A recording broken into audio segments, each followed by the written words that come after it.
به دستور رهبر طالبان پس از قطع اینترنت در 13 ولایت کشور، شام روز گذشته اینترنت فایبر نوری در هرات و سمنگان نیز قطع شد و به این ترتیب شمار ولایت هایی که اینترنت فایبر نوری در آن قطع شده به 15 ولایت رسیده است.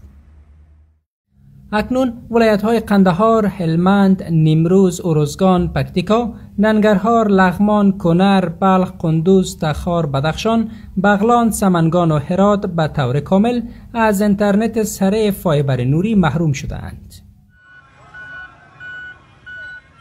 طالبان دلیل این اقدام را جلوگیری از منکرات عنوان کردند، اما این تصمیم نگرانی‌های گسترده را در پی داشته است. بسیاری بیم آن را دارند که با قطع اینترنت هزاران شغل از بین برود و دسترسی مردم به آموزش آنلاین به ویژه برای دختران به شدت محدود شود.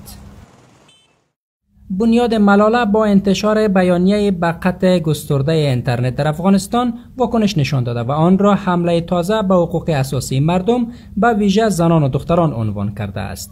ملاله یوسفزی، بنیانگذار بنیاد ملاله، از جامعه جهانی خواسته برای جلوگیری از محدودیت اینترنت پرسرعت بر طالبان فشار وارد کند. او گفت این اقدام تازه طالبان تلاش برای بریدن ارتباطات زنان و دختران افغانستان با جهان است.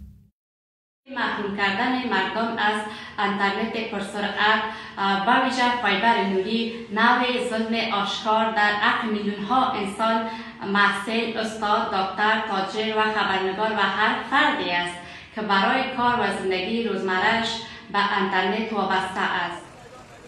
در این حال برخی از شهروندان کشور میگویند که طالبان به خاطر خاموش ساختن صدای مردم و قطع دسترسی دختران به آموزش آنلاین، دسترسی به فایبر نوری را از بین بردند.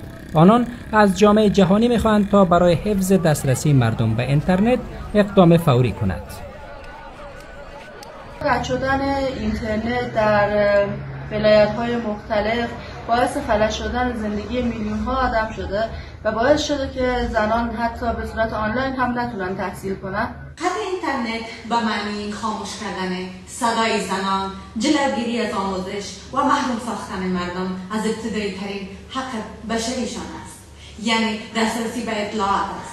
من از جامعه جهانی و نهادهای مدافع حقوق بشر میخواهم که این اقدام طالبان را جدی بگیرند برای حفظ آزادی دسترسی به اینترنت در افغانستان اقدام فوری نمایند. بیشتر منابع نزدیک به طالبان در قندهار تایید کرده بودند که دستور قطع کامل خدمات اینترنتی فایبر نوری در سراسر کشور از سوی هیبت الله آخوندزاده رهبر طالبان صادر شده است. این تصمیم در حال است که پس از بسته شدن مکتب‌ها، دانشگاه‌ها و مراکز آموزشی برای دختران، آموزش آنلاین تنها امید برای ادامه تحصیل دختران عنوان می‌شد. امیدی که اکنون با تهدید و نگرانی جدی روبرو شده است.